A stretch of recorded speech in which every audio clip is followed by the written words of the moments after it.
भ्रष्टाचाराविरोधात आवाज उठवल्यानेच देशमुखांची हत्या। आका आजही मंत्रिमंडळामध्ये बसलेत। राऊतांचा आरोप, बीड जिल्ह्यामधील सर्व पोलीस खातं बरखास्त करण्याचीही मागणी। बीड प्रकरणातील तिन्ही आरोपी फरार झाल्यानंतर आता गुजरातमध्ये होते, तर गिरनार मंदिरात सुदर्शन घुले, सांगळे आंधळेनं 15 दिवस मुक्काम केल्याची माहिती चौकशीत उघडली।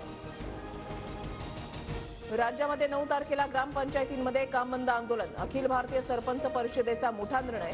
संतोष देशमुख हत्या प्रकरणाचा करणार निषेध। राज्य सरकारच्या जमा आणि खर्चामध्ये ताळमेळ नाही, कॅगकडून चिंता व्यक्त। तर राज्याची राजकोषीय तूट ही 2 लाख कोटींवर जाण्याची शक्यता असल्याचंही अहवालात नमूद। बुलडाण्यामधल्या जयपूर गावामध्ये कमी मतदान झाल्यानं आमदार संजय गायकवाडांना संताप। 2000 विकले गेल्याचं म्हणत मतदारांवर बोलताना जीभ घसरली। 2,000 5,000 याच्यापेक्षा तर झाल्यापेक्षा पवार